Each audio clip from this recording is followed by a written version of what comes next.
Hello दोस्तों, class 10th के लिए आज हम बहुत ही इम्पोर्टेंट वीडियो लेके आए हैं। तो जितने भी क्लास 10th के बच्चे हैं तो जल्दी से चैनल को सब्सक्राइब कर लीजिए। बस आपसे एक ही रिक्वेस्ट है, हम आपके लिए रोज़ इम्पोर्टेंट क्वेश्चन लाते हैं। बस आपको एक काम करना है, चैनल को सब्सक्राइब कीजिए और वीडियो को लाइक कीजिए। बस आपको एक काम करना है बस। उसके बाद इम्पॉर्टेंट चीज़ें हम लेके आ रहे हैं। आपको जिस वीडियो पे भी टॉपिक चाहिए तो नीचे कमेंट बॉक्स में दीजिए। कमेंट बॉक्स में आपने जो भी लिखा होगा हम उस पर 100% आपके लिए वीडियो प्रोवाइड करेंगे। तो कल हमने आपके लिए जो वीडियो करवाई थी वेरी इंपॉर्टेंट वीडियो थी, जिसमें हमने आपको 7 महत्वपूर्ण अंतर करवाए हैं जो कि हर साल रिपीटेड होते हैं। जैसे धमनी शिरा में अंतर है, श्वसन दहन में अंतर है, रुधिर लसिका में अंतर। ये मोस्ट इम्पॉर्टेंट हमने अंतर करवाए हैं। अगर आपने वो वीडियो नहीं देखी है तो जाके जल्दी से जल्दी उस वीडियो को देखिए। और हमने आप कल कहा भी था कि आपके लिए मोस्ट इम्पॉर्टेंट अति लघु लेके आएंगे, तो आज हम लेके आए इम्पॉर्टेंट अति लघु। तो ये हमने पूरी बुक से नहीं लिए हैं, कुछ इम्पॉर्टेंट क्वेश्चन है जो बार बार पूछे जाते हैं। तो चलिए स्टार्ट करते हैं वीडियो को। अति लघु प्रश्न जो आपके 2 नंबर में पूछे जाते हैं, आपके इस वीडियो से 5 से 6 नंबर पक्के होने वाले हैं।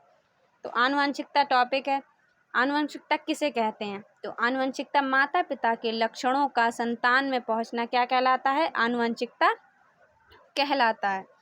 तो ये आपसे पूछेगा। उसके बाद आपसे पूछेगा कि इसमें ही आपसे 2 क्वेश्चन बन सकते हैं। आपसे एक एमसीक्यू में क्वेश्चन पूछ लिया जाए कि आनुवंशिकता के जनक कौन है, तो आप डायरेक्टली टिक कर देंगे ग्रेगर जॉन मेंडल।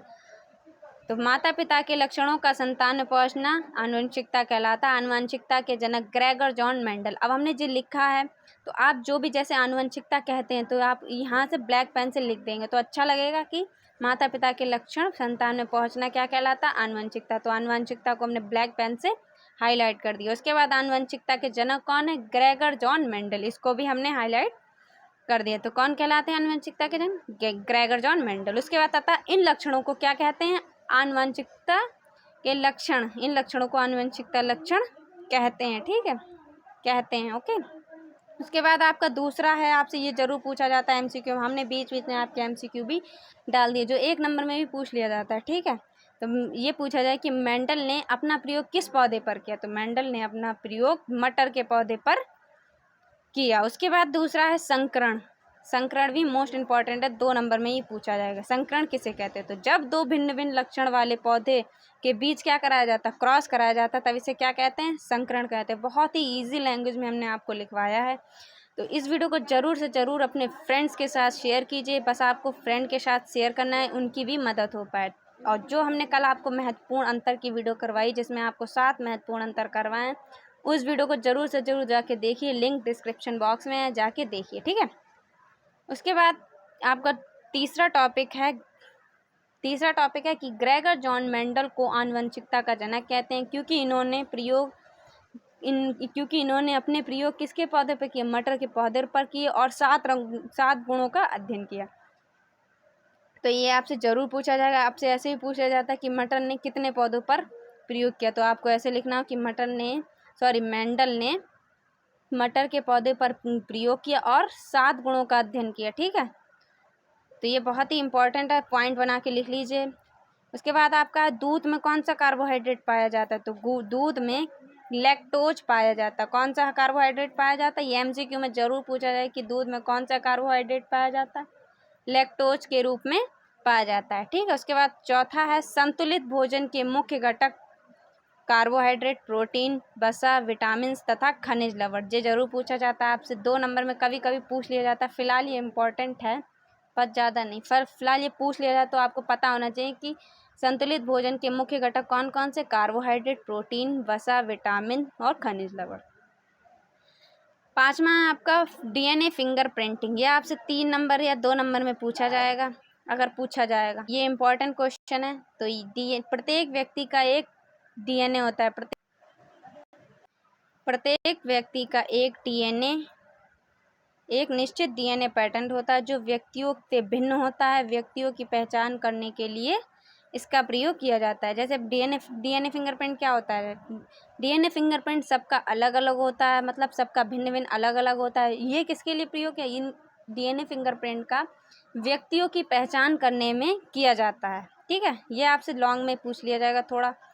उसके बाद उपयोग इसके क्या होते हैं, अपराधियों का दोष सिद्ध करने में, भूकंप, बाढ़ आदि आपदाओं में मारे गए व्यक्ति की पहचान करने में किया जाता है। ठीक है, उसके बाद निषेचन मोस्ट इम्पॉर्टेंट क्वेश्चन है, बहुत बार पूछा जाता है। ठीक है, युग्मकों के संलयन को निषेचन कहते हैं। जब निषेचन फीमेल के शरीर के बाहर होता है तो उसे बाहरी निषेचन कहते हैं, और जब निषेचन शरीर के अंदर होता है तो उसे आंतरिक निषेचन कहते हैं। तो आपसे ये भी कभी कभी ऐसे पूछ रहे कि बाहरी निषेचन किसे कहते हैं, तो आप ये लिख सकते, सरल भाषा में लिख सकते हैं।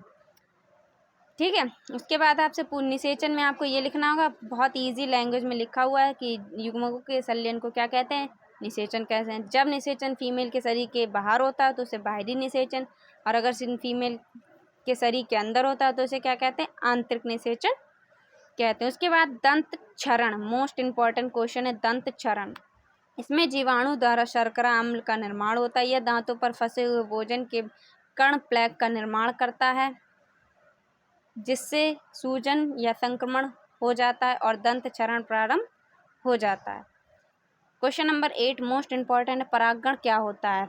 पौधों में परागण का नर भाग से मादा भाग पर स्थानांतरण परागण कहलाता है। क्या होता है, पौधों में परागण का नर भाग से मादा भाग पर स्थानांतरण क्या कहलाता है, परागण कहलाता है। तो ये थे आपके टॉप 10 क्वेश्चन।